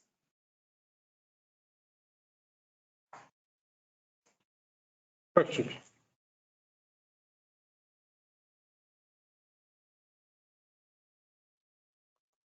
It looks to me like this is kind of a catch-up. Some of this is catch-up for money. It's to keep us. Playing around, it didn't know where it was really supposed to go. Well, and it was to keep us from trying to override budgets. The only budget override we have done was for the fencing because it was bed fee funds that was used and we didn't have a budget in there. So we have to bring that. And then the rest of the revenue really was just to bring it so we could see it out there. It's difficult to do projections and stuff when we know we've got grants coming in and that we're starting work on stuff, but we don't have the revenue budgeted. So. Understand. My question is, we did though approve the fencing in the budget, but it didn't get input in the budget? No, the fencing wasn't approved through the budget. The project was approved through council. Yeah. So we have to go back in and add that into the budget. I really remember sitting here in finance, us talking about it coming out of the convention. Yeah, we've been getting the cart before the horse off and on. Well, and you did probably in July's finance meeting or August. It was the beginning of the fiscal year. Yeah. Yeah, okay. And because that's not a fund that we normally have any expenses out of, we didn't do any expenses in there. And then when you all approved the fence coming out of there, we had to override the budget. So Juanita's, they could start on it. Okay. And I don't like doing the budget overrides. That's over to museum. All right, the convention center. Convention center. And is it possible, I mean, if we're going to build the fence, that they can either put lights in the fence on the outside and have murals down that fence? Rather than, where we can have somebody draw a mural or. It would cost more money. I know it costs more money, but if you can at least rough it in or something. It's a long wall that could be used for something, for promoting something in Roswell rather than, go from Goddard. I mean, it could be on Space. It could be on Chisholm House, Hagerman. I don't know if they could do a mural down that or something and have it lighted. So then it won't just be a place that everybody tags every time they get a can of spray paint. That's all I was thinking. Mr. Chair and Mayor, and I think right now, as the project has been presented and approved, and correct me, Juanita, if I'm wrong, it has already been quoted at a certain price for the structure. Now, if we want to add additional features like lighting and the murals, that could be a phase 2. If you all wish to pursue those options, we could task staff to pursue a quote for those additional as a phase 2 option for for the project. When did you come up with that idea? I don't know, I was just thinking about it when Well, I don't want you to get in trouble for not sharing it with I, anybody. Okay. I'm looking around, and saw. Oh, you're never going to live it down. You can't make this stuff up. Yeah, yeah. Bob, Okay, what's your, Bob and Tim, you have a very talented art community here. They have painted electrical boxes all over town, so it can be a donated situation. I got it. I understand. I was just making a comment based on what Councilor Perry brought up earlier.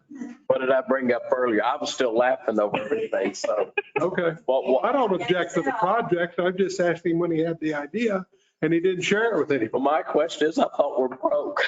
So, Well, exactly. So you can have the volunteer art program do it, and you can have Excel Energy come in, do a little advertising and put solar lights up on it. It's real simple. Ask the community to improve, they will gladly help. If you want to save money, you got to get out there and get grants and ask. Sorry. I'm done. Good. Moving right along. What are we going to do on these budget adjustments, gentlemen? That's the topic we're supposed to be discussing about artwork. I agree with you. We agree. Do you hear that? I know. I feel the earth moving under my feet. Another earthquake. I make a motion, Mr. Chairman, that we send to full council on the consent agenda. Recommendation to approve the resolution for the city of Roswell, New Mexico, amending the budget for the fiscal year ending June 30, 2023 by increasing revenues and offsetting expenses to various funds in a total of $10,023,247 in expenses. What is it? 10,018,000. Oh, that's right. We made the change. Give me that number again. $10,018,247. I got 10,023,000 on. Right, but there was 4,000 that was wrong on the Keep Roswell Beautiful. All right. So that's the right number? Saved you 5,000. Yes, and we'll make sure the resolution and everything is behind this. $10,018,247. Yes. Second. Okay. Got a motion second. Any further discussion? Hearing none. Those in favor say aye. Aye. Any opposed? Motion passes unanimously. Moving on to item number 6. Vehicle maintenance and repairs for the city fleet. Good evening, Mr. Chair, members of the council. Regarding item RFP 23-010, vehicle maintenance and repair services, the city of Roswell is seeking qualified offers to provide vehicle maintenance and repair services for the city's vehicle fleet. The recommended scope of work outlines light-duty vehicle and heavy-duty vehicle equipment repair and maintenance. Staff recommendation is to consider recommending approval for the RFP 23-010 scope of work for vehicle maintenance and repair of city fleet. And for any questions? So this is just to do the RFP? Is that what we're doing? Yes, sir. Oh, okay. Questions? Oh, we lost our quorum, so we're done for a few minutes. Suggested the dude drop in. You think while we're just sitting there, do you think anybody, I don't know about having the electric light parade on Friday night in the middle of the Wool Bowl. I don't know if they can go to Saturday, if that's possible. I don't know who all set all that up. Have no idea. I'm just telling you. Advertised. I know it's already tomorrow. Yeah. It's not. The Wool Bowl and that Wool Bowl. We can't change that, the Wool Bowl for sure. We got teams in and doing. That's all I'm saying. It just, it just seemed like it should have been. I agree. I don't know who did what, but I'm just saying, not throwing stones. I'm just saying, be nice, if it be Saturday night. A little coordination would have been helpful. Yeah. I do like that. We've got, it's not, neither one of them are our events. Neither of them are our events, but. But I do like the fact that food trucks. You'll bring the people that don't go to the football. They know, and they'll all be downtown, and they're driving by, and they go to the football. They're both about 6 o'clock. Okay, we got a quorum again. All right. Got a motion? Mr. Chair, I'd like to make a motion to send to full council on the consent agenda. Can we with an RFP? Yes. Okay. Approval of the RFP 23-010, scope of work for vehicle maintenance and repairs for the city fleet. There were no changes. No changes.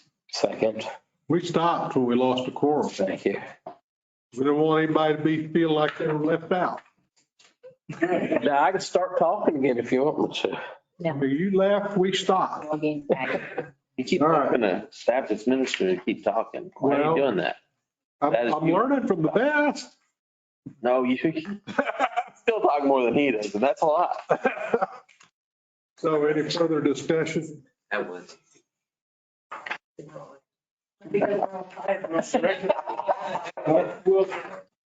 The record reflect that Councilman Perry just dropped back in.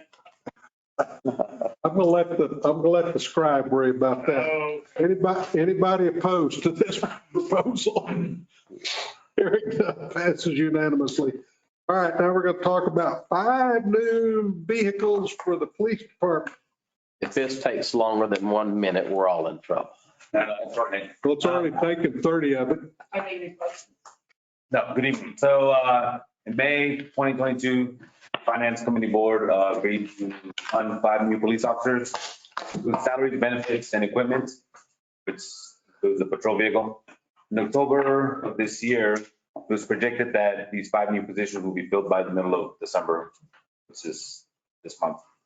On October 14, we obtained a quote from Malloy, which was for 5 Durangos for $190,955, which is a police pursuit all-wheel drive vehicle. It takes about 6 to 8 months to get these vehicles fully upfitted. And on October 20th, Deputy Chief Taylor was notified that the PO would be pushed through for these new vehicles. And October 21st, we purchased these 5 vehicles. So we had bought them and they're at the body shop waiting for equipment. Mr. Chairman. Be careful. Number 1. We're already over a minute. You are welcome. I argued that we put in for the equipment for the 5 officers. I'm glad you were right. And I'm glad that I argued for the equipment. So I think that that's a win-win. And I think that does show that there are times that we can get together and get things done. Mr. Chairman, I make a motion that we ratify we send the full council on consent that we ratify the purchase of the 5 2022 Dodge Durango Police Patrol units. Second. Got a motion, second. Any further discussion? Hearing none. Any opposed? Passes 3-0. Right, this is a UFO, this is the last item, a little bit of background. Obviously, UFO is a great event. This year, we'd like to boost it and we're looking specifically at the concert portion of our event, 90s hip hop, R&B, and country as options. Due to our current procurement limit of being 60,000, that's why we're bringing it here. So we're asking you for approval to use what is currently already budgeted to make offers on artists to bring them here to Roswell. You can go to the next slide. So it's to consider and approve the use of $150,000 for upfront entertainment costs to secure the artists for UFO Festival 23 from our public affairs special event line item. That does not mean that we use the full 150, but we want to have the ability depending on the offers that we would put out there. So I'm asking for that. Here's just conservative estimates on the economic impact if we're looking at less ticket sales. And I want to make sure that I set the expectation for this group this next year. I don't anticipate our numbers to be higher. It's not an anniversary year. Of course, that's always our goal. We won't have an artist that is of greater status than Midland due to our budget limitations this year. But we are going to make every effort to try to make it an attractive event. So here's just kind of the budget breakdowns of where we're at on very low ticket pricing. Go to the next one. And this would be for 2 nights versus 1 night.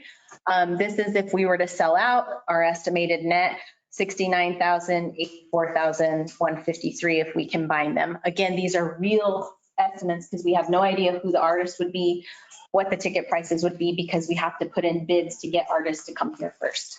And I think that's it. I'll just stand for any questions. This is just the graph scenario. If you go to the next slide. This was our conservative estimate of the economic impact, depending on what we would have. If you go to the next slide, again, I'll stand for questions. And this is already currently budgeted money, so I'm not asking for more.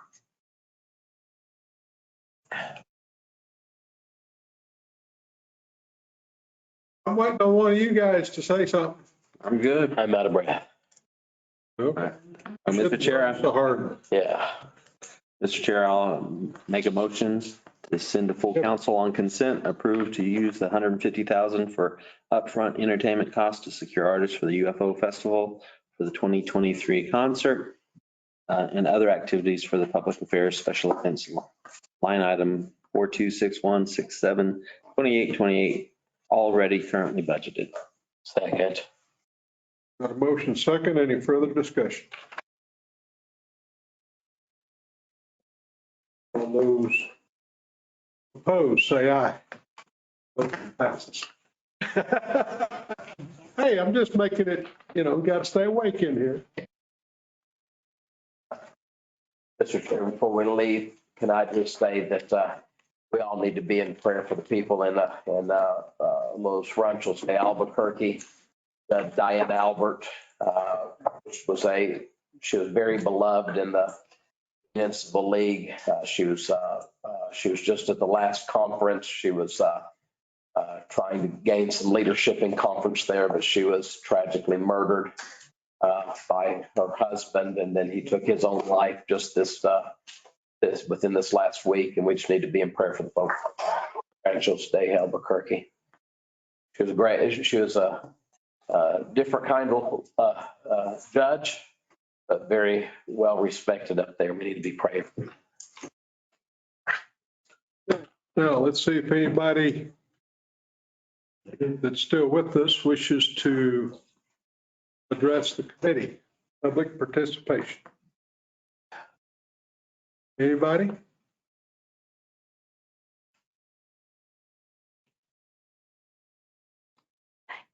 I guess not. Nobody's left here. Anybody here got anything to say? Staff or public, either one? Speak now or forever hold it until the next meeting. I would like to say, I think you were very rude to Bill Davis, the way you pointed at him and attacked him. Well, you're entitled to your opinion.